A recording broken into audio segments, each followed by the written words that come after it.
জনগণের রাজনীতি নাকি রাজনীতির জনগণ? রাজনীতির আয়নায় কতটা প্রতিফলন জনগণের, তাদের অবস্থান কোথায়, সেই হিসেবটি বুঝতে যমুনা টেলিভিশনের রাজনীতির এই আয়োজনে পুরো সময় আপনাদের সাথে আছি আমি রোকসানা আনজুমান নিকোল।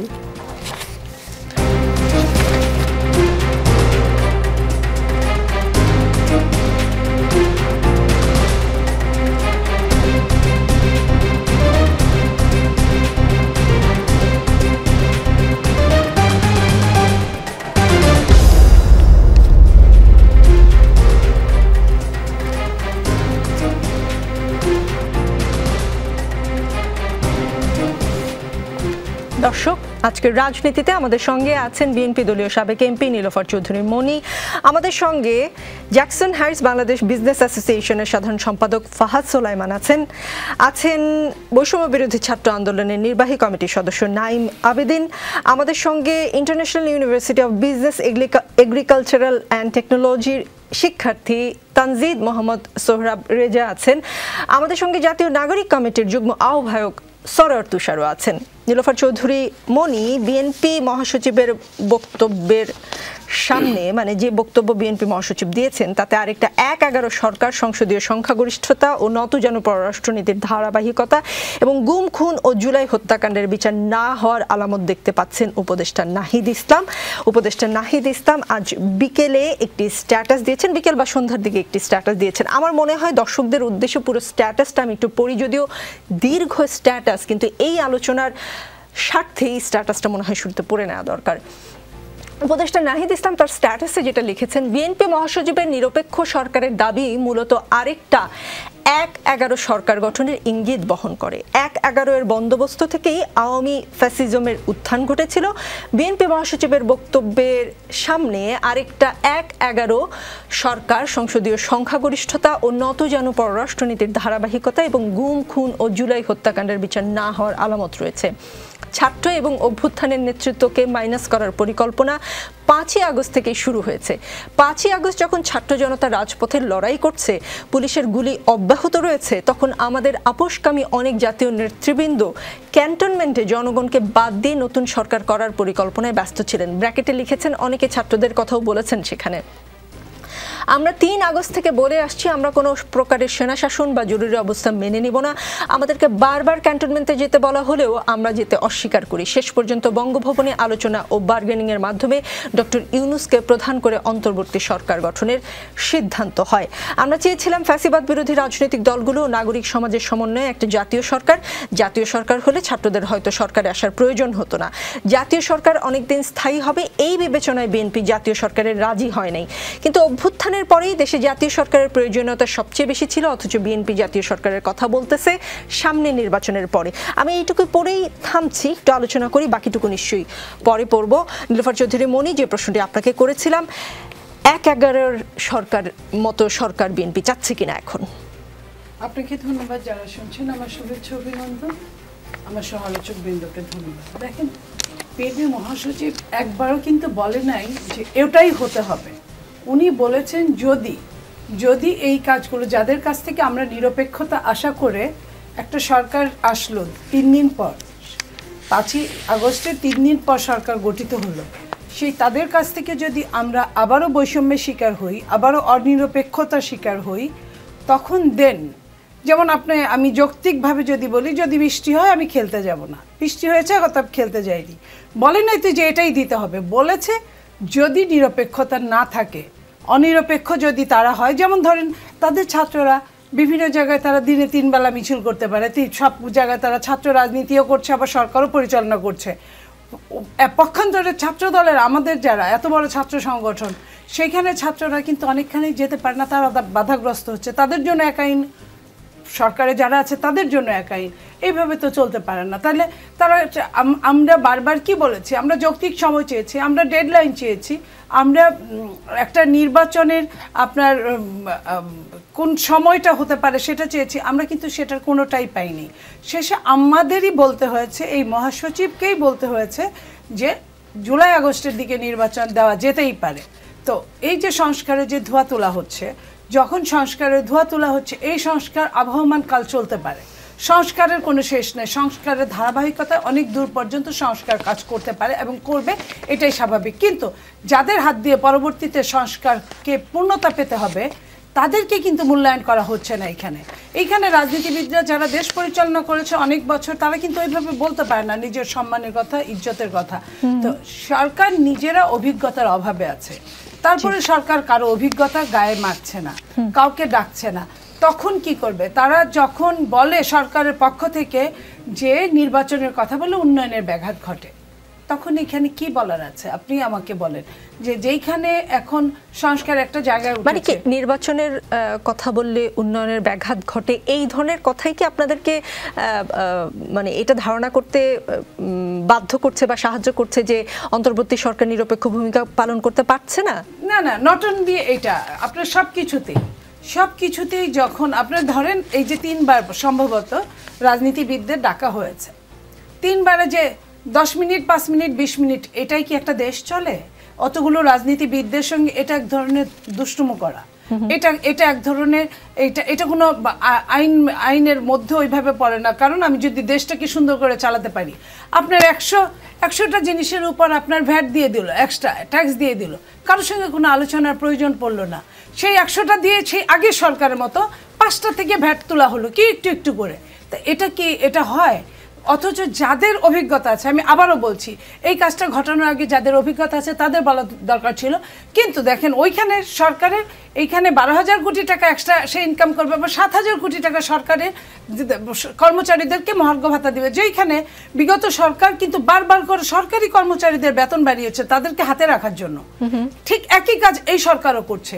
তাহলে আপনার তারা যে লাইনটায় যাচ্ছে, তারা বারবার লাইনচ্যুত হয়ে লাইন ধরার চেষ্টা করছে, সেটা আমরা বলতেও পারছি না। কারণ আমরা নিজেরাই বলেছি আগস্টে যে এই সরকার আমাদের সরকার, এই সরকার আপনার মনে আছে আমাদের নেতা জনাব তারেক রহমান, উনি বলেছেন এই সরকার ব্যর্থ হলে আমাদের ব্যর্থতা, আমরা সম্পূর্ণ সহযোগিতা করতে চাই, তারপরও যদি ব্যর্থ হয় তাহলে সেখানে আমরা কি করতে পারি। তো এই যে উনারা তারপরও এই কথাটা কেন বলেছে, এই লাইনটা বলেছে কারণ আমি যেটা জানি আপনি আমার কাছ থেকে নিলেন না, আমি তো আপনাকে জোর করে দিতে পারি না। দেখে জি আপনাদের মনে হচ্ছে যে এই সরকার আসলে নিরপেক্ষভাবে কাজ করতে পারছে না। সরোয়ার তুষার, বিএনপি মহাসচিবের নিরপেক্ষ সরকারের দাবি মূলত আরেকটা 1-11 সরকার গঠনের ইঙ্গিত বহন করে। 1-11 বন্দোবস্ত থেকে আওয়ামী ফ্যাসিজমের উত্থান ঘটেছিল। নিরপেক্ষ সরকারের দাবি আরেকটা 1-11 সরকার গঠনের ইঙ্গিত বহন করে। কিভাবে নিরপেক্ষ সরকার, মানে সরকার নিরপেক্ষ আচরণ করবে, এই দাবি যদি বিএনপি তোলে তাতে সমস্যা কি দেখছেন ছাত্ররা বা যে ছাত্র প্রতিনিধিরা আছে সরকারে? সরোয়ার তুষার কি শুনতে পাচ্ছেন আমাকে? সরোয়ার তুষার আমাকে শুনতে পাচ্ছে না। আমি বরঞ্চ নাঈম আবেদিন আপনাকে এই প্রশ্নটা করি, যদি বিএনপি মহাসচিব বলেই থাকেন, নিরপেক্ষ সরকারের দাবি তুলেই থাকেন, এতে দোষের কি দেখছেন? ধন্যবাদ আপনাকে। প্রথমে আমি আমার পূর্ববর্তী যিনি ছিলেন ওনাকে জিজ্ঞেস করতে চাই, নীলোফার চৌধুরী মনি, ওনাকে জিজ্ঞেস করতে চাই যে সরকারের কোন ছাত্র প্রতিনিধি একসাথে সরকারও চালাচ্ছে, রাজনীতি করছে? আপনি যদি জিজ্ঞেস করেন আমি বলবো আপনাদের 3 জন ছাত্র প্রতিনিধি যারা আছে তারা কি সরকার চালাচ্ছে নাকি রাজনীতি? তারা সরকারের সাথেই আছে। সরকারের সাথে থাকলে কি সরকার চালানো হয় না? সরকারও চালাচ্ছে, রাজনীতিও করছে। রাজনীতিও করছে, তারা কি রাজনীতি করছে না? এই যে আমরা এখন শুনছি যে সার্জিস পদত্যাগ করেছে, সে এখন আপনি অনুষ্ঠানে জয়েন করেছেন, আপনি আগে এসেছেন, আপনি নিয়ম জানেন। নাঈম আবেদিন, এই অনুষ্ঠানের নিয়ম হচ্ছে আপনি যদি প্রশ্ন করতে চান আমাকে প্রশ্নটি দিতে হবে, আমি ওনার টেবিলে উত্থাপন করব, আপনি আপনার বক্তব্য করতে পারেন, আর যদি কোনো প্রশ্ন থাকে সেটা আমি তাকে ট্রান্সফার করব। আমি ওনার কথা শুনলাম এবং মানে আমার খুব হাসি পাচ্ছে। উনি একটা কথা বললেন যে আমরা নাকি সব জায়গায় ছাত্ররা শুধু মিছিল করছে, ছাত্রদল নাকি মিছিল করতে গেলে বাধা দিচ্ছে বা ওনারা মিছিল করতে গেলে মিছিল করতে পারছে না, এবং ওনারা বলছেন যে ওনাদের নাকি মূল্যায়ন করা হচ্ছে না, এবং জাতীয় বিভিন্ন ইস্যুতে ওনাদেরকে 5-10 মিনিট এবং 15 মিনিট করে ডেকে ওনাদের সাথে কথা বলা হচ্ছে। তা আমার ওনাদের বিষয়ে আসলে কি বলবো, কি একটু ঘটনা আমার মনে পড়ছে, যখন এই যে আমাদের স্বাস্থ্যতে আপনার 11 জন না জানি 9 জন ডিরেক্টর নিয়োগ দেওয়া হয়েছিল, এবং সেটা নিয়ে ড্যাব আর এনডিএফ এর ব্যাপক মারামারি। এনডিএফ এর নাকি বেশিরভাগ ডাক্তার পেয়েছে, ড্যাব ডাক্তার পায়নি। এই কারণে ওনারা যে গণস্বাস্থ্যের এই স্বাস্থ্য অধিদপ্তর মহাখালী, সেখানে গিয়ে ড্যাবের এবং ছাত্রদল মিলে এনডিএফ এর ডাক্তারদের বেধড়ক মারামারি করে আসছে, এবং সেটা আমরা চাক্ষুষ সাক্ষী, আমরা সেখানে ছিলাম কোনো এক কাজে। তো পরে দেখলাম যে ওনাদের এই অবস্থা। তো বিভিন্ন জায়গায় বিভিন্ন সরকারি বড় বড় পজিশনে তাদের তদবির, তাদের রিকোয়েস্ট, তাদের সবকিছুই কিন্তু চলছে এবং তারা বিভিন্ন গুরুত্বপূর্ণ জায়গায় পদায়িত হয়েছে এবং তারা সেখান থেকে কিন্তু সবকিছুই করছে। এবং মজার বিষয় হচ্ছে বাংলাদেশের যেই বর্তমানের যেই সরকারের যে কাঠামো, সেখানে আমাদের উপদেষ্টারা বাদে, অর্থাৎ আমাদের ছাত্র উপদেষ্টা বাদে বাকি উপদেষ্টাদের সাথে আমাদের এই যে বৈষম্য বিরোধী ছাত্র আন্দোলনের নেতাকর্মীদের, ওনারা তো তাও বললেন যে 5 মিনিট 10 মিনিট 15 মিনিট সময় পেয়েছে। আমি গত 6 মাসে, আমি একজন কেন্দ্রীয় নির্বাহী কমিটির সদস্য, গত 6 মাসে আমি মনে হয় না কোনো উপদেষ্টার সাথে 10 মিনিটও কথা বলার সুযোগ পেয়েছি। তো সেই ক্ষেত্রে আমি জানি না আসলে কতটুকু মূল্যায়ন আমরা পাচ্ছি অথবা ওনারা পাচ্ছেন, এই বৈষম্যটা উনি কোথায় দেখছেন। এবং মির্জা ফখরুল সাহেবের যেই কথা বা ওনাদের এখন যেই কথার টোন, এতে আমি ওনাদের মধ্যে একটা আতঙ্ক দেখতে পাই। ওনারা খুব আতঙ্কিত যে এই ইউনূস সরকার বা এখন আমাদের অন্তর্বর্তীকালীন সরকার যদি আরো কিছুদিন থাকে তাহলে হয়তো তাদের ভোট সব ব্ল্যাঙ্ক হয়ে যাবে, ভোট সব হচ্ছে কনভার্ট হয়ে যাবে নতুন কোনো রাজনৈতিক দল আসলে। এবং সেই আতঙ্কের জায়গা থেকেই তারা তড়িঘড়ি করছে নির্বাচন দেওয়ার জন্য, সেটাই একমাত্র তাদের ভয়ের জায়গা। এছাড়া কোনো আর কোনো আমি কোনো জায়গা দেখি না যেখানে। এটা কি আপনি কি মনে করছেন, কি ধারণা করছেন যে মির্জা ফখরুল ইসলাম সাহেবরা ভাবছেন যে সকল ভোট ছাত্রদের তরফে চলে যাবে, বিএনপির ভোট শূন্য হয়ে যাবে, এমন কোনো আশঙ্কা তারা করছেন বলে আপনারা ধারণা করছেন? দেখুন, আমি আমার ব্যক্তিগত জায়গা থেকে এটাই মনে করি যে বাংলাদেশের মানুষ, বাংলাদেশের আপনি জানেন যে 30 থেকে 35% নতুন ভোটার এবারে, যারা কখনো তাদের জীবনে ভোটই দেয়নি। এবং এই তরুণ আমাদের 25 থেকে 35% ভোটার যাদের বয়স হচ্ছে আপনার 25 থেকে 30 এর আশেপাশে। এবং এই ভোটারদের সাইকোলজি বিএনপি আগে কখনো রিড করতে পারে নাই, না পেরেছে আওয়ামী লীগ, না পেরেছে কোনো অন্যান্য রাজনৈতিক দলগুলো।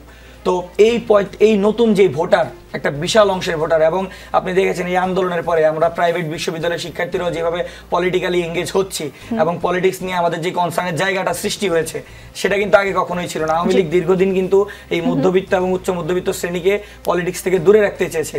তো এই যে একটা বিশাল ভোট ব্যাংক, যারা এখন রাজনীতি নিয়ে সচেতন এবং তারা জানে কাকে ভোট দিতে হবে, শুধুমাত্র প্রতীক দেখে ভোট দিবে না। তো আমি মনে করি এই ভোটের আশঙ্কাটাই তারা করছে। জি, এবং আপনারা আশা করছেন সেই ভোটটা আপনাদের দিকে যাবে। সরওয়ার তুষার, আপনি এখন যদি আমাকে শুনতে পান, খুব সহজ প্রশ্ন। নিরপেক্ষ সরকারের দাবি আরেকটা 111 সরকার গঠনের ইঙ্গিত কি করে হয়, কেন এটা মনে করছেন? আপনাকে ধন্যবাদ, আশা করছি আপনি আমাকে শুনতে পাচ্ছেন। জি, পাচ্ছি।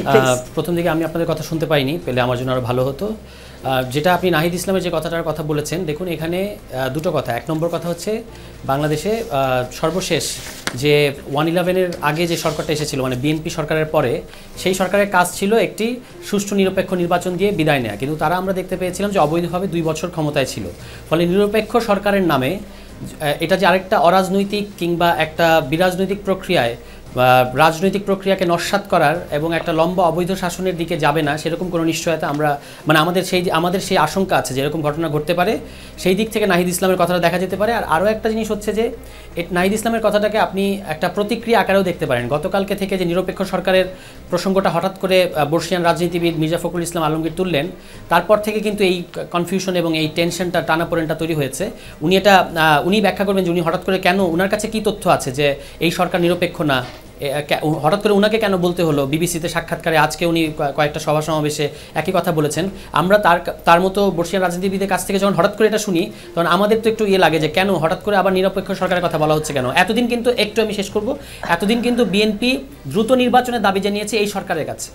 এখন হঠাৎ করে নিরপেক্ষ সরকারের কথা তুলছে, যেটা আমি মনে করি যে যখন কিনা একদিকে সংস্কার প্রস্তাবগুলো আসা শেষ করেছে, প্রায় শেষ, এবং এখন সংস্কার কোনগুলো কতটুকু সংস্কার হবে তার ভিত্তিতে একটা ঐক্যমত্য হবে, এবং তারপরে আমরা একটা নির্বাচনের রোডম্যাপও আমরা ইলেকশন কমিশনের বক্তব্যে আজকে পেয়েছি এই বছরের ডিসেম্বর অথবা জানুয়ারির মধ্যে। এইরকম একটা পরিস্থিতিতে যখন হঠাৎ করে একটা মন্তব্য মির্জা ফখরুল ইসলাম আলমগীর করেছেন, তখন পাল্টা আশঙ্কা হিসেবে নাহিদ ইসলাম হয়তো এই মন্তব্যটা করেছেন বলে আমার ধারণা। জি, সরওয়ার তুষার, সরাসরি আপনাকে একটা প্রশ্ন করে আপনি হ্যাঁ অথবা না বললে আমাদের জন্য সুবিধা হয়। উপদেষ্টা, যে 3 জন উপদেষ্টা ছাত্রদের প্রতিনিধি হিসেবে যে 3 জন উপদেষ্টা সরকারে আছেন, বিভিন্ন জায়গায় শোনা যাচ্ছে, এবং মির্জা ফখরুল ইসলাম আলমগীর একজন বর্ষিয়ান রাজনৈতিক নেতা, আপনার কি মনে হয় তিনি কোনো প্রমাণ ছাড়া যে নাগরিক কমিটি নামে যে নতুন দল, আপনারা নাগরিক কমিটি থেকে আপনারা বা বৈষম্য বিরোধী ছাত্র আন্দোলনের প্ল্যাটফর্ম থেকে আপনারা যে রাজনৈতিক দল গঠনের চেষ্টা চালাচ্ছেন, তাতে এই 3 উপদেষ্টার কোনো পেছন থেকে কোনো ধরনের সাপোর্ট বা ব্যাকআপ বা কোনো উপদেশ তারা দিচ্ছেন না, এমন কি এমন কি আপনি নিশ্চিত করে বলতে পারেন? এটার উত্তর তো হ্যাঁ নাতে দেওয়া যাবে না।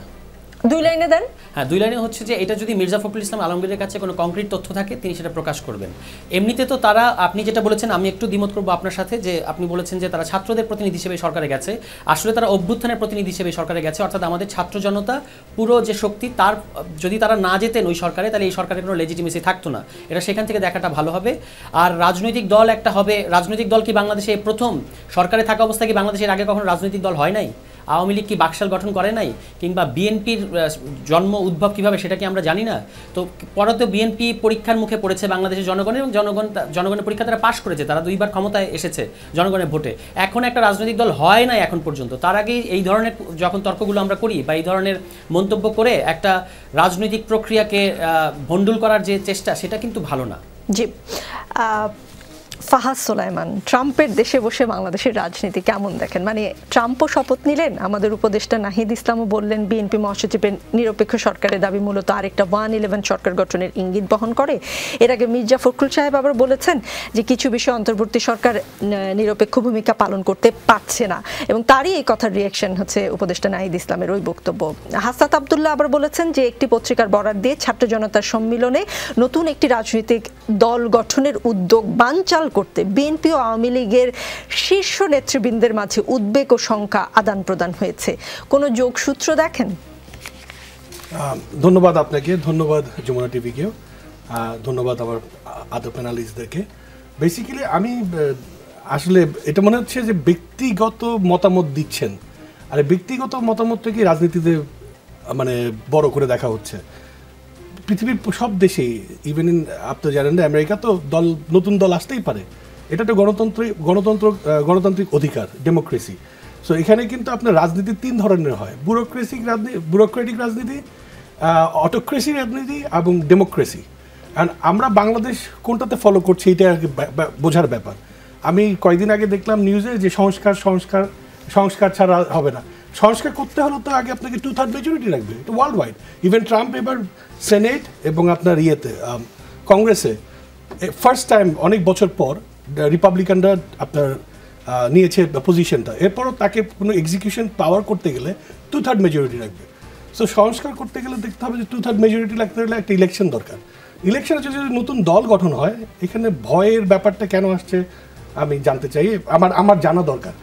এই জায়গাটা আমার জানা দরকার। দল গঠন হতেই পারে, ছাত্রদের একটা দল হতেই পারে, এবং কেন এটা নেগেটিভলি দেখা হচ্ছে, হয়তো বা এটা বাংলাদেশের রাজনীতির প্রেক্ষাপটে অনেক কিছু, ওনাদের এক্সপিরিয়েন্স। মির্জা ফখরুল হোসেন সাহেব অনেক বড় একজন রাজনীতিবিদ এবং বর্ষিয়ান রাজনীতিবিদ, ওনার এক্সপিরিয়েন্স থেকে হয়তো উনি কিছু লুপ হোল দেখতে পাচ্ছেন, যার জন্য হয়তো বলতে পারেন। এটা এখন আমাদের বৈষম্য বিরোধী ছাত্রদের উচিত ক্লিয়ার করা। এটা ক্লিয়ার না করে যদি কাদা ছড়াছড়ি হয়, আমার মনে হয় দেশ কিন্তু এমনি একটু নিচের দিকে যাচ্ছে, খারাপের দিকে যাচ্ছে। এইগুলো কিন্তু আরও খারাপের দিকে যাবে। আমরা যারা এবার এই গণ অভ্যুত্থানে আমরা রেমিটেন্স যোদ্ধারা যেই পদক্ষেপটা নিয়েছিলাম, রেমিটেন্স পাঠানো বন্ধ করে দিয়েছিলাম, এবং আই থিঙ্ক এটা অনেক বড় ইফেক্ট পড়েছিল দেশে। আমাদের দিকে শ্রদ্ধা রেখে আপনারা একটা কিছু করেন, আমাদের প্রতি শ্রদ্ধা রেখে কিছু করেন, যে দেশ আগে এগিয়ে যায়, যে দেশটা পিছিয়ে না যায়। কারণ আপনারা জানেন গার্মেন্টসের অর্ডার চলে আছে ইন্ডিয়াতে, পাশের দেশগুলো এটার কিন্তু অ্যাডভান্টেজ নিচ্ছে। আমার দেশকে ভালো দেখতে চাই, বিদেশে চলে গিয়েছে, দেশে আমরা টাকা পাঠাই জাস্ট টু মেক শিওর যে আমাদের দেশের আত্মীয় স্বজন মানুষ সবাই ভালো থাকে। কিন্তু যা দেখছি তাতে আরেকটা ঘোলাটে সিচুয়েশন ক্রিয়েট হচ্ছে এভরিডে।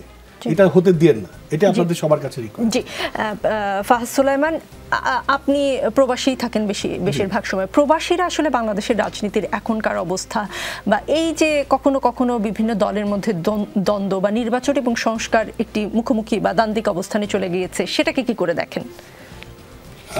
আপনি একটু আগেই বললাম যে আমরা আমাদের বাংলাদেশের রাজনীতির 3টা ধারার মধ্যে 2টা ধারা ফলো করে, অটোক্রেসি আর ব্যুরোক্রেসি। ডেমোক্রেসি চর্চা করছি, যখনই জিজ্ঞেস করে একটা নতুন দেশ, ডেমোক্রেসি চর্চা করছি। ডেমোক্রেসি 71 সালে দেশ স্বাধীন হয়েছে, এখন হলো 25 সাল, মোর দেন 55 ইয়ার্স। এখনও যদি আমাদেরকে ডেমোক্রেসি চর্চা করতে হয়, এটা দুঃখজনক। আর আপনি অ্যাজ এ রেমিটেন্স যোদ্ধা আমি দেখি, যখনই রাজনীতির এই ধারাগুলো আসে, যখনই খারাপ কিছু হয়, খারাপকে আমরা সাপোর্ট করি না কখনো, সবসময় ভালোকে সাপোর্ট করি। যখন দেশে অন্যায় হয়েছে, অন্যায়ের বিরুদ্ধে দেশের বাহিরের জনগণরা যেভাবে নেমেছিল আপনারা সবাই দেখেছেন। ঠিক ঠিক আবার যদি অন্যায় হয় তাহলে আমাদের আবার নামতে হবে রাজপথে। নিউ ইয়র্কের রাজপথ গরম করতে হবে, লন্ডনের রাজপথ গরম করতে হবে, আবার করতে হবে। বাট আমরা সুস্থ নির্বাচন চাই, রাজনীতিতে একটা সুস্থ ধারা চলে আসুক, এবং আরেকটা রাজনৈতিক দল গঠন যদি হয় খারাপ কি, তৃতীয় শক্তির দরকার আছে এদেশে, তাহলে একটা ব্যালেন্স হবে। মানে আরো পলিটিক্যাল পার্টি, আরো পলিটিক্যাল পার্টি, আমি বলেছেন বলতেছি যে আরো পলিটিক্যাল পার্টি দেখো। Exactly, thank you so much for correcting. জি জি। তানজিদ মোহাম্মদ সোহরাব রেজা, আওয়ামী লীগ বিষয়ে ভারতের প্রধান দলগুলোর মধ্যে ঐক্য সম্ভব হয়েছে, অথচ বাংলাদেশে আওয়ামী লীগ বিষয়ে আমরা ঐক্য করতে পারি নাই।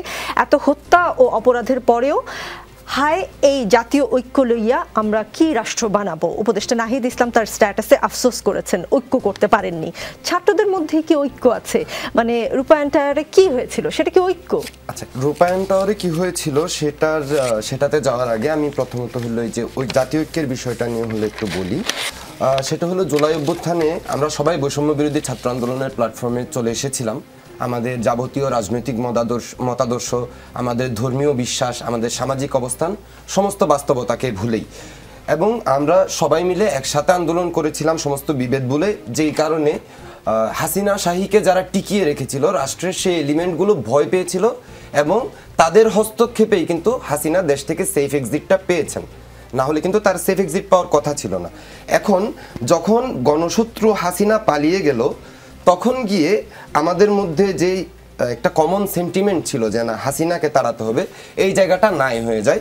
তখন আমরা যার যার যে রাজনৈতিক অবস্থান সেখান থেকে আমাদের নিজ নিজ রাজনৈতিক স্বার্থের দিকে হলেও চিন্তা ভাবনা করতে থাকি, এবং একটি গণতান্ত্রিক রাষ্ট্র ব্যবস্থায় এটি অপরাধ নয়। একটি রাজনৈতিক দল যদি তার নিজস্ব ধারাতে রাজনীতি করতে চায় সেটা অপরাধ নয়। এখন রূপায়ণ টাওয়ারে যেটা হয়েছে সেটা হলো, আমরা অনেকেই আছি, ভাইয়া নিশ্চয়ই একমত হবেন, আমরা অনেকেই আছি যারা জুলাই আন্দোলনে, বৈষম্য বিরোধী ছাত্র আন্দোলনের প্ল্যাটফর্মে এসে যুক্ত হয়েছিলাম, এবং তখন কিন্তু কোনো শর্ত ছিল না যে বৈষম্য বিরোধী ছাত্র আন্দোলনে আসতে হলে কি করতে হবে না হবে। সো আমরা সবাই যুক্ত হয়েছিলাম।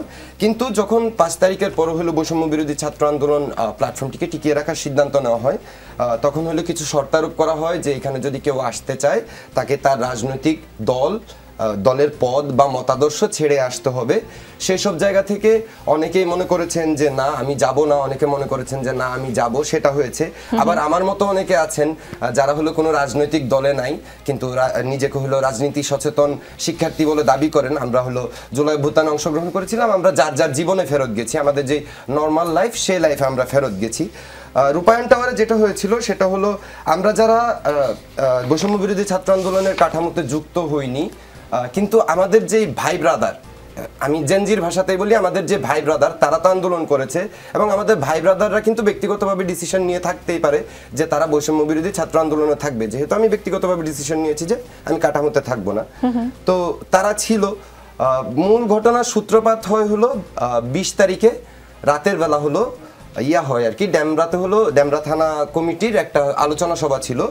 সেখান থেকে ফেরার পথে হাফেজ নাইম হামিদ পৃথু নামের একজন ছেলেকে এবং তার আশেপাশে যারা ছিল তাদেরকে হলো প্রথম এক দফা হামলা করা হয়। আশিকুজ্জামান হৃদয়ের সাথে যারা চলেন আর কি, এনাম, শিমুল সহ অনেকে, সেখানে হলো আমাদের কেন্দ্রীয় আশিকুজ্জামান হৃদয় বৈষম্য বিরোধী ছাত্র আন্দোলনের একটি, উনি পরিচয় দেন উনি বৈষম্য বিরোধী ছাত্র আন্দোলনের যাত্রাবাড়ির সমন্বয়ক। যদিও বৈষম্য বিরোধী ছাত্র আন্দোলন বৈষম্য বিরোধী ছাত্র আন্দোলন যদিও যাত্রাবাড়িতে কোনো কমিটি গঠন করেছেন বলে আমাদের জানা নেই, এবং আমি যতদূর জানি বৈষম্য বিরোধী ছাত্র আন্দোলনের কাঠামোর বাইরে থেকেও এই আশিকুজ্জামান হৃদয়ের বিরুদ্ধে চাঁদাবাজি, সন্ত্রাস সহ একাধিক অভিযোগ বৈষম্য বিরোধী ছাত্র আন্দোলনে এসেছে। যেটা হয় সেটা হলো এনাম, শিমুল সহ যখন পৃথুর উপর প্রথম দফা হামলা করা হয়, তখন হলো পৃথুকে নিয়ে সেখানকার শিক্ষার্থীরা, কেন্দ্রীয় 2 জন সমন্বয়ক সেখানে ছিলেন, রিফাত রশিদ ভাই এবং জাহিদ ভাই, তাদের কাছে যান। রিফাত রশিদ ভাই জানান যে আমরা পুলিশে জানিয়েছি, পুলিশ ব্যবস্থা নিবে, সেটা বলে তারা ওইখান থেকে চলে আসেন। পরে হলো পৃথুকে নিয়ে যখন পৃথুর বন্ধু বান্ধব যারা সহযোদ্ধা ছিলেন তারা হলো একটি লেগুনাতে তুলে তাকে নিয়ে আসতে চেষ্টা করে, তখন সে লেগুনার গতিরোধ করে পুনরায় তার উপর হামলা করা হয় এবং ধারালো কিছু দিয়ে তার বুকেও আঘাত করা হয়, তার বুকে কেটে যায়। এরই প্রেক্ষিতে আমরা হলো বৈষম্য বিরোধী ছাত্র আন্দোলনের কেন্দ্রীয় কমিটিতে তারা যোগাযোগ করে, এখনো পর্যন্ত হলো আমরা ইনভলভ হইনি, পরবর্তীতে গিয়ে হলো একটু ছোট করে বলতে হবে। মোটামুটি আমরা গণমাধ্যম বরাত সবাই জানি ঘটনা কি হয়েছে। তারপর রূপায়ণ টাওয়ারে আপনারা বিচার দিতে এলেন, আপনাদের উপর রিফাত রশিদের উপস্থিতিতে এবং নাইম আবেদিনও সেখানে ছিলেন যতটুকু জানি, তাদের উপস্থিতিতে আপনি ছিলেন রূপায়ণ টাওয়ারে? আমি নিচে ছিলাম, যেহেতু আমি 20 তারিখে হামলার ঘটনায় উপস্থিত ছিলাম না এবং যেহেতু আমি একটি সামাজিক প্ল্যাটফর্মে একটি দায়িত্ব পালন করছি, সেই ক্ষেত্রে আমি মনে করেছি যে আমার একটু তফাতে থাকাটা উচিত হবে ততক্ষণ পর্যন্ত যতক্ষণ পর্যন্ত ওনারা শিক্ষার্থী যারা আহত হয়েছে। আপনি একদম প্রত্যক্ষদর্শী? আমি প্রত্যক্ষদর্শী ছিলাম না। জি, ঠিক আছে, আমরা আলোচনাটা এখানেই রাখি, বিরতি নেই, রাজনীতিতে ফিরবো একটু পরেই। দেখছেন রাজনীতি, আমাদের সঙ্গে নীলোফার চৌধুরী মনি আছেন। আমরা চেয়েছিলাম ফ্যাসিবাদ বিরোধী রাজনৈতিক দলগুলো, নাগরিক সমাজের সমন্বয়ে একটা জাতীয় সরকার। জাতীয় সরকার হলে ছাত্রদের হয়তো সরকারে আসার প্রয়োজন হতো না, জাতীয় সরকার অনেকদিন স্থায়ী হবে এই বিবেচনায় বিএনপি জাতীয় সরকারে রাজি হয় নাই। কিন্তু অভ্যুত্থানের পরে দেশে জাতীয় সরকারের প্রয়োজনীয়তা সবচেয়ে ছিল বেশি, অথচ বিএনপি জাতীয় সরকারের কথা বলতেছে সামনের নির্বাচনের পরে। বিএনপি কেন জাতীয় সরকার চায় নাই? আমি যে কথাটি উল্লেখ করলাম সেটা উপদেষ্টা নাহিদ ইসলামের স্ট্যাটাস থেকে। নাহিদ ইসলাম তো কত কথাই বলে, সব কথা তো আমার ধরতে না, উনি উপদেষ্টা, উনি খুব বেশি কথা যে বলেন তা নয়। আমি ওনার সাথে আমার অ্যাড আছে, আমি জানি প্রতিদিনই একের অধিক অনেকগুলো সে দেয়, পোস্ট দেয়, আমি সেটা বলছি, ওই হিসেবে বলছি।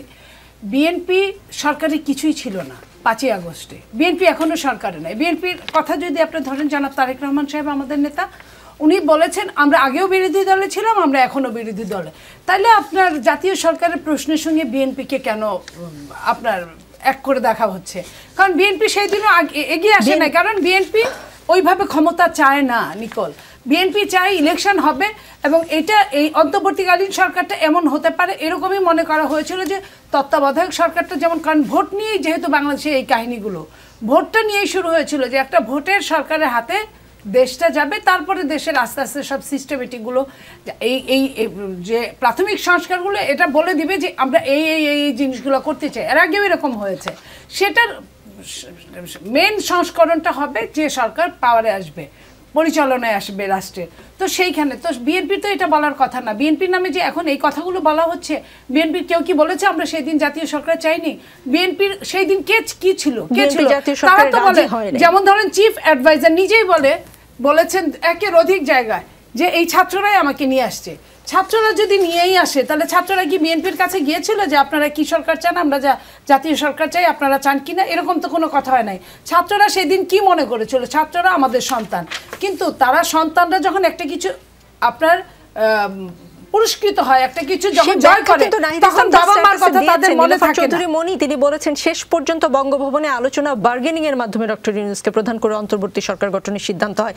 প্রথমে স্ট্যাটাসের ওই জায়গাটুকু কিন্তু আমি পড়েছি। তিনি বলেছেন 5ই আগস্ট যখন ছাত্র জনতা রাজপথে লড়াই করছে, পুলিশের গুলি অব্যাহত রয়েছে, তখন আমাদের আপোষকামী অনেক জাতীয় নেতৃবৃন্দ ক্যান্টনমেন্টে জনগণকে বাদ দিয়ে নতুন সরকার করার পরিকল্পনায় ব্যস্ত ছিলেন। এটা অন্যদের বলতে পারে। বিএনপির এই কাজটা ক্যান্টনমেন্টের সঙ্গে বিএনপির কখনোই ভালো সম্পর্ক ছিল না, থাকলে বিএনপি অনেক আগেই পাওয়ারে আসতো। এখন আপনার বলেন যে উনি এক পক্ষ, নাহিদ সাহেব বলেছেন, আপনার এটা তো বিএনপির যাদেরকে নিয়ে যদি বলে থাকেন, বিএনপির তো অবশ্যই তার প্রেসের কাছে আপনাদের সাথে কথা বলবে। বিএনপি যতক্ষণ কথা বলুক আমরা দেখি, ততক্ষণ অপেক্ষা করি। বিএনপি যদি বলার প্রয়োজন বোধ করে যে হ্যাঁ নাহিদ সাহেব উনি ফেসবুকে স্ট্যাটাসে যা লিখেছেন সেটার আমি উত্তর দিব বা দিতে আমি বাধ্য, তাহলে বিএনপি দিবে। আর যদি বিএনপি না দেয়, সেখানে তো বিএনপির সিনিয়র পর্যায়ে নিয়ে কথা বলেছে, আমি ওটার উত্তর দিতে পারি না, আমি শুধু আমার জায়গা থেকে দিতে পারি। আরেকটা কথা, আমার এক ভাই এখানে বলেছেন যে বৈষম্য বিরোধী নেতা, কেন্দ্রীয় আবার সদস্য, বিশাল নেতা, উনি বলেছেন তদবির বিশাল গুরুত্বপূর্ণ, যে বিএনপিরা তদবির নিয়ে মারামারি করে, ড্যাব এবং করেছে। ওনারা কি নিয়ে মারামারি করে? তাইলে আমি যদি জিজ্ঞেস করি, ওনারা রূপায়ণ টাওয়ারে মারামারি করে, এখানে মারামারি করে, সেখানে মারামারি করে। এই যে মানুষ সাধারণ, আমরা কিন্তু এত বছর দেশ পরিচালনা করেছি, আমরা কিন্তু রূপায়ণ টাওয়ারের নামও শুনতে পারি না যে ওই জায়গার মতো জায়গায় আমরা অফিস নিব। আমরা কিন্তু গরিবের জায়গায়, ওনারা মধ্যবিত্ত, উচ্চ মধ্যবিত্ত, সেই উচ্চ মধ্যবিত্তর জায়গায় তারা রূপায়ণ টাওয়ারে অফিস নিয়েছে। সেইখানে কি কাজ হয় আমি একটু জানতে চাই, সেই জায়গাটায় কি কাজ হয়? কেন বস্তি এলাকায় জায়গায় পার্টি অফিসে কাজ হতে পারে না? কেন রূপায়ণ টাওয়ারে তাদের জায়গা হয়? তারা এমন কোন জায়গায় পড়ালেখা পড়েছে, আমি একটু জানতে চাই যে এরকম যে আমি অক্সফোর্ডে পড়েছি, হার্ভার্ডে পড়েছি, আমি আমার বাপ দাদার পয়সা দিয়ে পড়েছি, আমি অনেক উচ্চবিত্ত, আমি এই জায়গা ছাড়া আমি এই প্রশ্ন নিশ্চয়ই থাকবে। সারার তুষার, আপনার কাছে জানতে চাই, নাহিদ ইসলাম তার পোস্টে বলেছেন ছাত্র এবং অভ্যুত্থানের নেতৃত্বকে মাইনাস করার পরিকল্পনা 5ই আগস্ট থেকেই শুরু হয়েছে এবং তিনি বলেছেন 3 আগস্ট থেকে বলে আসছি আমরা কোনো প্রকার সেনা শাসন জরুরি অবস্থা মেনে নিব না। শেষ পর্যন্ত বঙ্গভবনে আলোচনা ও বার্গেনিং এর মাধ্যমে ডক্টর ইউনূসকে প্রধান করে অন্তর্বর্তী সরকার গঠনের সিদ্ধান্ত হয়। এই যে স্ট্যাটাসে তিনি বলেছেন এবং সেই স্ট্যাটাস শেয়ার করে উপদেষ্টা আসিফ মাহমুদ বলেছেন জনগণকে অন্ধকারে রাখাটাও অনুচিত। নাহিদ ইসলামের 5ই আগস্ট থেকে মাইনাস করার পরিকল্পনা, মানে এই বিষয়ে কি কোনো প্রমাণ আছে? জনগণকে আসলে কি অন্ধকারে রাখতে চাননি একটু যদি পরিষ্কার করতেন। জানেন আপনি কিছু? মানে যতটুকু আমি জানি আমি ততটুকু বলতে পারবো। নাহিদ ইসলাম যখন গভর্নমেন্ট থেকে বের হয়ে এসে আবার রাজনীতিতে ফিরবেন তখন তিনি আরও পরিষ্কার করবেন। যে প্রসঙ্গটা তিনি তুলেছেন এটা বাংলাদেশের ভয়াবহ। আপনাকে আমি একটা জিনিস বলতে পারি, 5 আগস্ট থেকে যে আপোষকামী রাজনৈতিক নেতৃত্বের কথা নাহিদ ইসলাম ইঙ্গিত দিয়েছেন তাদের কারণে অভ্যুত্থানটা প্রায় ব্যাহত হতে যাচ্ছিল। এবং এটা তো নীলুফার আপার বললেই হবে না, উনি একটু আগে বললেন যে এটা তো একপাক্ষিক। এটা তো আপনাদের টেলিভিশনের মধ্য দিয়ে আমরা দেখেছি যে ছাত্রদের বাদ দিয়ে কারা ক্যান্টনমেন্টে যাচ্ছিল দিনের বেলা, কারা ক্যান্টনমেন্টে যাচ্ছিল। মানে আপনার তো উচিত ছিল তাদের বলা যে এখানে একটা অভ্যুত্থান হয়েছে ছাত্রদের নেতৃত্বে, আপনারা সেনাবাহিনী আসেন, আমরা ঢাকা ইউনিভার্সিটিতে বসবো কিংবা সোহরাওয়ার্দী উদ্যানে বসবো কিংবা শহীদ মিনারে বসবো, সবাই মিলে সিদ্ধান্ত নিয়ে আগামী অন্তর্বর্তীকালীন সরকারের রূপরেখাটা প্রণয়ন করব। সেনাবাহিনীর দিক থেকে ডাক দেওয়া হলো এবং তারা চলে গেল ছাত্রদের বাদ দিয়ে। এবং রাতের বেলা আমরা দেখলাম যে একই দিন রাতের বেলা আমরা দেখলাম 3 জন ভুয়া সমন্বয়কে নিয়ে যাওয়া হলো। কারা নিয়েছে এগুলো? এই ইতিহাসগুলো কিন্তু এখনও লেখা শুরু হয় নাই। গণ অভ্যুত্থানের ইতিহাস এখনও লেখা বাকি আছে। নাহিদ ইসলাম অল্প অল্প করে বলছেন, নিশ্চয়ই তিনি, আপনি একটু আগে আমাকে একটা কথা বলেছেন যে মির্জা ফখরুল ইসলাম আলমগীর বর্ষিয়ান রাজনীতিবিদ, তিনি তো আর কিছু না জেনে বলবেন না। অবশ্যই এটা কথা সত্যি হতে পারে, তিনি যে বর্ষিয়ান রাজনীতিবিদ আমার এ ব্যাপারে কোনো সন্দেহ নাই। নাহিদ ইসলামও কিন্তু গণ অভ্যুত্থানের পরীক্ষিত নেতা এবং আপনি খুব রাইটলি বলেছেন যে তিনি কিন্তু খুব বেশি কথা বলেন না, তিনি সাধারণত চুপই থাকেন এবং সবার কথা শোনেন। আজকে তিনি যখন অনেকগুলো প্রসঙ্গে মুখ খুলেছেন নিশ্চয়ই এর পেছনে কোনো কারণ আছে এবং তিনি সামনে আরও হয়তো পরিষ্কার করবেন।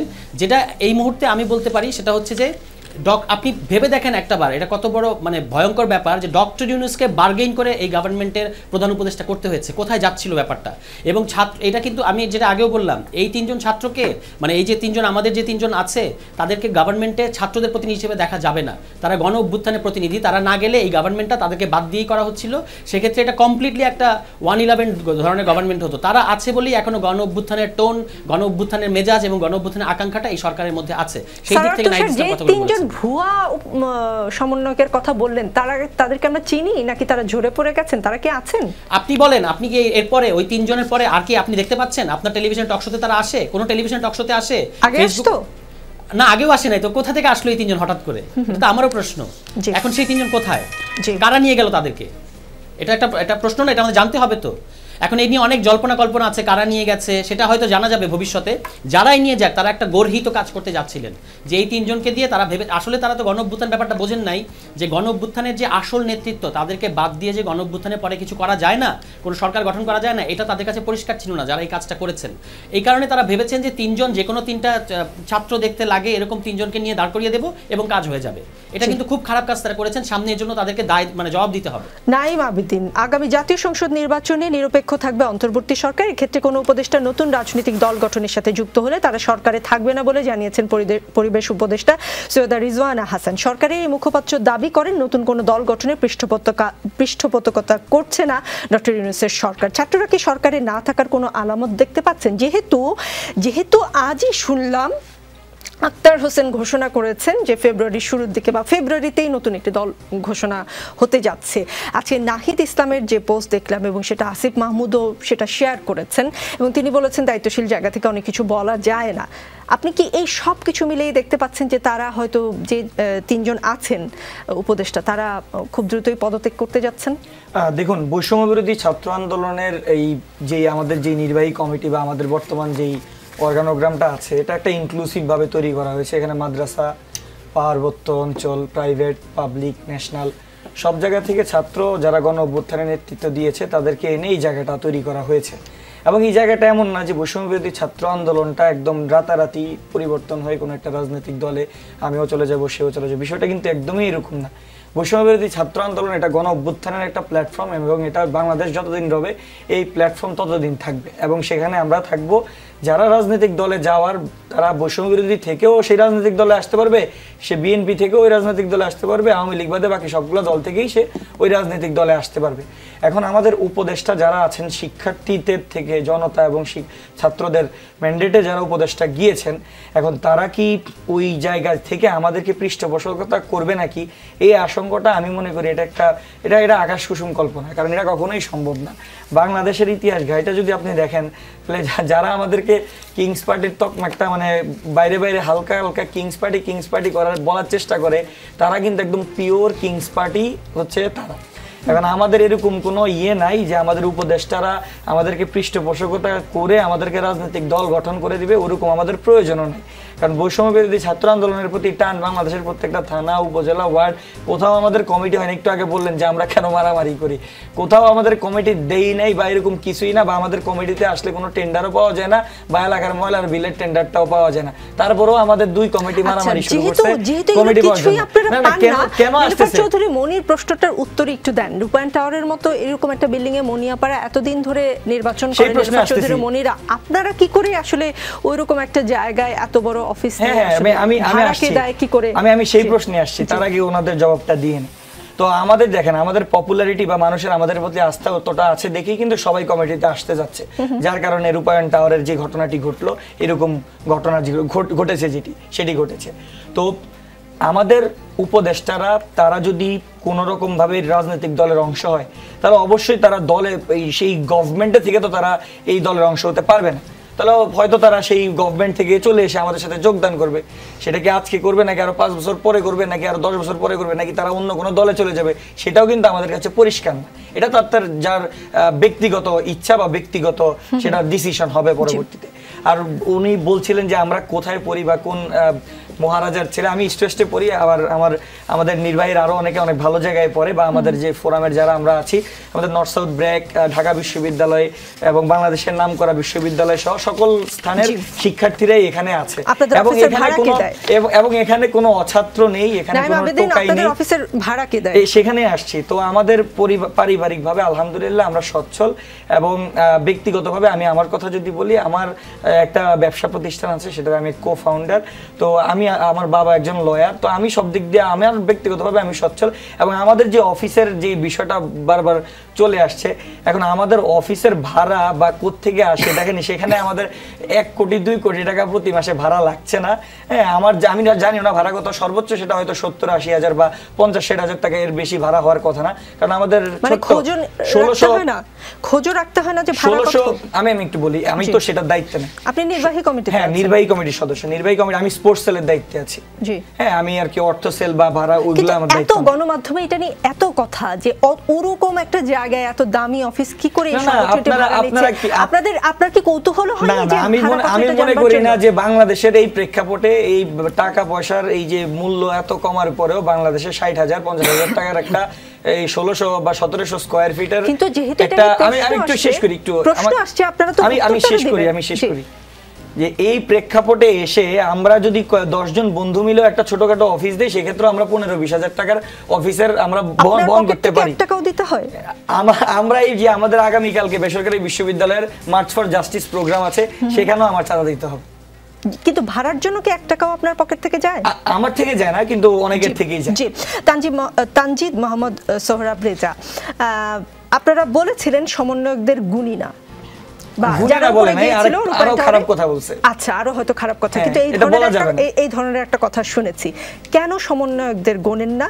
এবং সাংবাদিকদের মোবাইল থেকে ভিডিও ডিলিট করেছে, কারা করেছে? ছোট করে উত্তর দিবেন প্লিজ। একদম ছোট করেই বলছি, সমন্বয়কদের গুণী না এই কথাটা বলা হলো এমন প্রেক্ষিতে যে 3 বার যাত্রাবাড়ি থেকে অভিযোগ দেওয়ার পরেও সমন্বয়কদের উপস্থিতিতেই যখন পৃথুর উপরে হামলা হয়, মানে তারা তখনও ওই প্রোগ্রাম স্থলে ছিলেন এবং তারা পুলিশ ডাকবেন বলে যখন চলে আসেন, এরপরে যখন পৃথুর উপর হামলা হয় এবং পরের দিন বিচার চাইতে গেলে আমাদেরকে কিন্তু বৈষম্য বিরোধী ছাত্র আন্দোলনের ঢাকা বিশ্ববিদ্যালয়ের মাঝহার ভাই বলেছিলেন যে দুইটা, এটা ভুল কথা বলছে। ঢাকা বিশ্ববিদ্যালয়ের মাঝহার নামে আমাদের বৈষম্য বিরোধী ছাত্র আন্দোলনের কেউ নাই। নাইম আবেদিন ওনাকে কথা মাঝহার ভাই সবসময় আমাদের সাথে হলো যোগাযোগ করতেন আর কি, আমাদের সাথে যোগাযোগ করতেন। ইভেন মার্চ ফর ইউনিটিতে আমাদের যাওয়ার যে যোগাযোগের পয়েন্টটা ছিলেন সেটাও মাঝহার ভাই ছিলেন। এখন আমরা নতুন করে জানলাম যে মাঝহার ভাই নামের বৈষম্য বিরোধী ছাত্র আন্দোলনে কেউ নাই, আছে বাট ঢাকা বিশ্ববিদ্যালয়ের। আবেদিন প্লিজ তাকে কথা বলতে দিন। আমি শেষ করি। তো সেখানে হলো উপস্থিত হয় মাঝহার ভাইয়ের কথায় দুইটাই উপস্থিত হয়।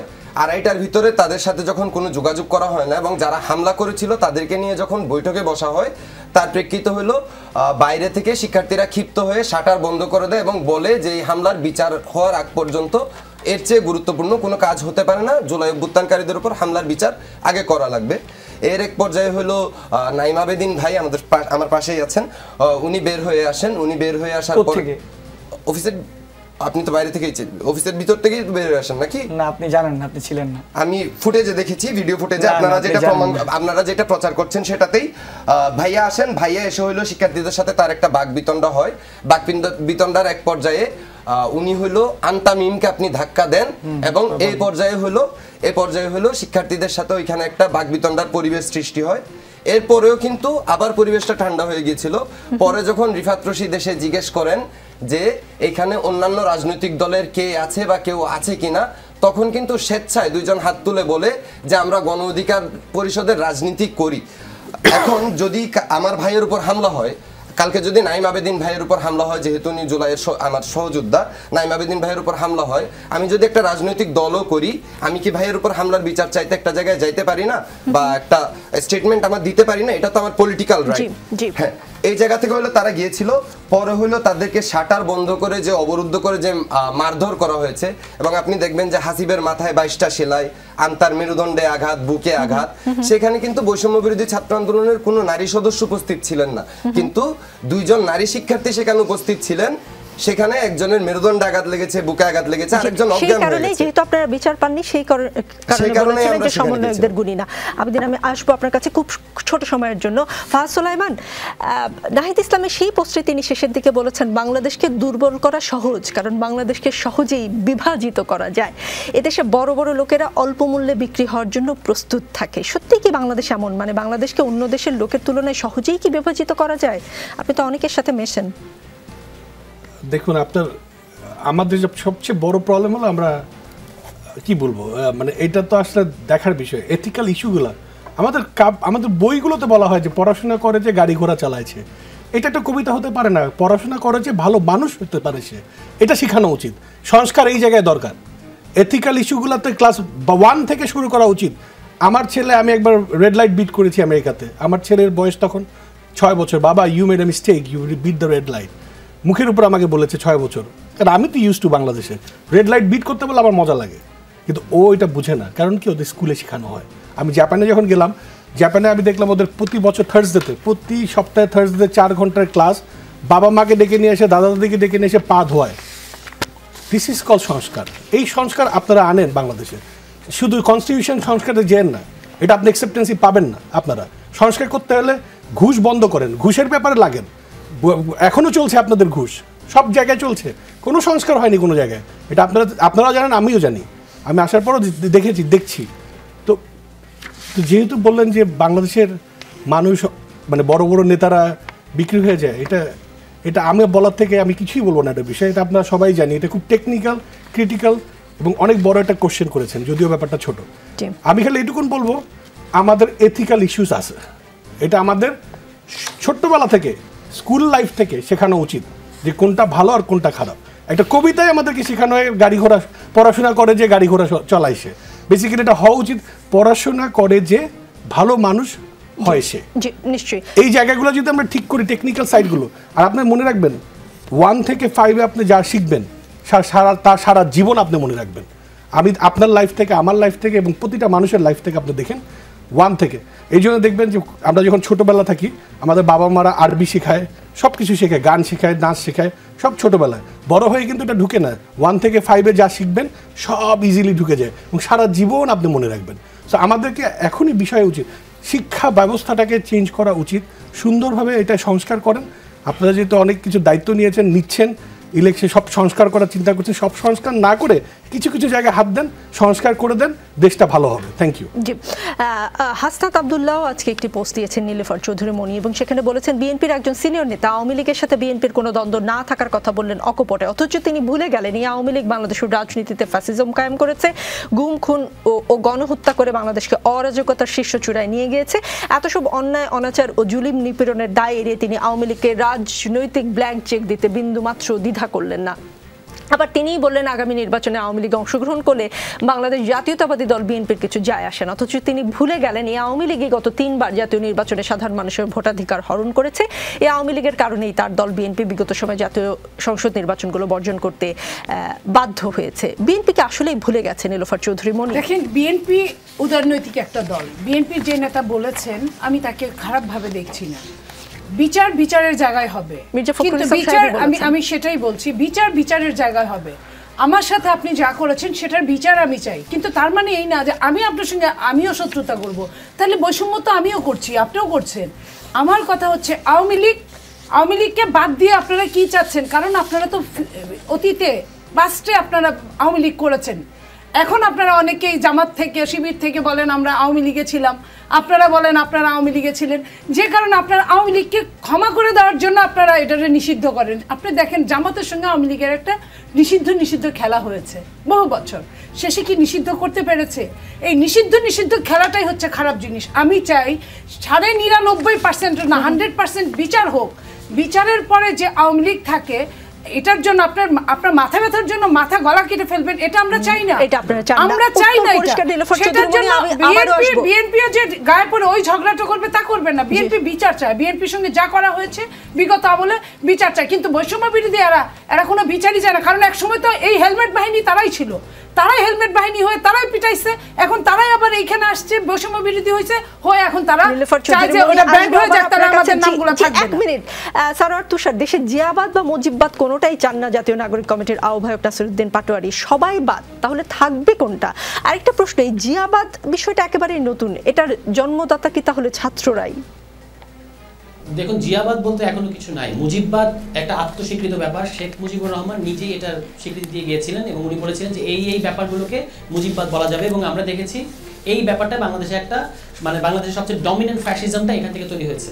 সেখান থেকে নাসিরউদ্দিন পাটোয়ারির বক্তব্যটাকে আপনি এভাবে দেখতে পারেন যে তিনি বলছেন যে এরকম কোনো জিয়াবাদ বা নতুন জিয়াউর রহমান বাংলাদেশে একজন ন্যাশনাল ক্যারেক্টার, তিনি আমাদের হিস্ট্রির অংশ, এবং তার প্রতি ইতিহাসের যে ক্যারেক্টার অ্যাসাসিনেশন আওয়ামী লীগ করেছে এটার প্রতি আমাদের এখন জাস্টিস করতে হবে যদি আমরা একটা ন্যাশনাল হিস্ট্রি তৈরি করতে পারি।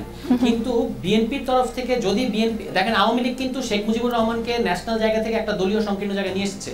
বিএনপি যদি একই কাজ করে, এবং সেটার বহু আলামত আমরা দেখতে পাচ্ছি, ঢাকার বিভিন্ন জায়গায় অভ্যুত্থানের গ্রাফিতির উপরে জিয়াউর রহমানের পোস্টার লাগানো হচ্ছে।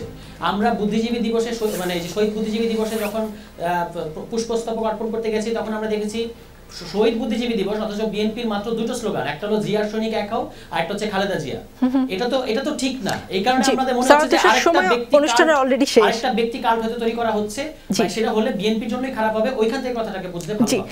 নাঈম আবেদিন, একেবারে 10 সেকেন্ড আপনার যদি কিছু বলার থাকে, কারণ যেহেতু না কেন 10 সেকেন্ড কেন, ওনার ব্যাখ্যা দিতে হবে না, অনুষ্ঠানের সময় শেষ অলরেডি, আপনাদের প্রচুর সময় আছে। আমি একটু তাড়াতাড়ি বলে নেই, সেটা হচ্ছে উনি সেখানে উপস্থিত ছিল না, সম্পূর্ণ ভুলভাল বলছে, কারণ সেখানে আমি সশরীরে উপস্থিত ছিলাম, এবং উনি যার কথা বলুন যিনি আহত হয়েছেন উনি হয়তো জানে না। এর আগের দিন রাতে Mugda medical college hospital Ibrahim Nirob আমাকে ফোন দিয়েছিল, আমি পৃথ্বীকে দেখতে গিয়েছিলাম, এবং পৃথ্বীকে আমি সেখান থেকে দেখে আমি পরের দিন সকালে আমার কাজের জন্য আমি অফিসে যাই, যাওয়ার পরে দেখি একদল লোক বসে আছে, সেখানে আমি দুজনকে চিনি যাদেরকে আমি হসপিটালে আগের রাতে দেখেছিলাম। তখন আমি তাদেরকে জিজ্ঞেস করলাম কি অবস্থা ভাই, কেমন আছেন, রোগীর কি অবস্থা? তখন তারা আমাকে দেখেও খুশি হলো। আমি বললাম যে ভাই অফিসে আসেন, কি হয়েছে আপনাদের, অফিসের ভিতরে বসে কথা বলি, শাটার কেন নামানো? পরে তারা আমতা করতেছে, হুট করে ওই যে যার কথা বলতেছে মাথায় সেলাই পড়ছে নাকি যে লোকের, তাই সে এবং আরেকজন দাড়িওয়ালা দুজন এসে গণ অধিকার পরিষদ যারা করে মেইনলি, তারা এসে আমাকে ঘিরে ফেলে। তারা কিন্তু জানে না, তারা ভাবছে হয়তো আমি ঢাকা বিশ্ববিদ্যালয়ে পড়ি, আমি মনে হয় কেন্দ্রীয় মানে যে আগের দিন রাতে যারা ড্যামরাতে গেছিল না কি বললো, আমি কিন্তু কোথাও ছিলাম না।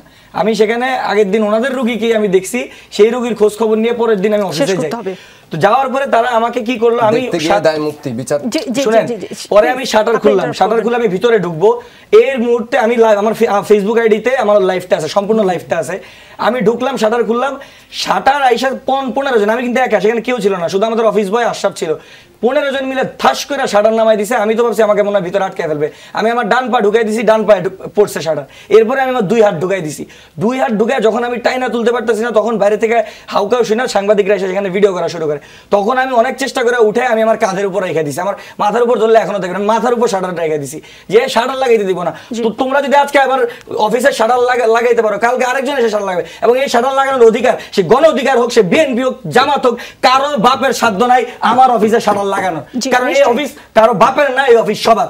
সেই শাটার আমি লাগাইতে দিই নাই, এরপরে আমার উপর হামলা হয়েছে। কিন্তু তারা জানে না তাদের ওই আহত ব্যক্তিকে আমি এর আগের দিন রাতে মুগদা মেডিকেল হসপিটালে রাতে 2টায় গিয়ে দেখে এসেছি।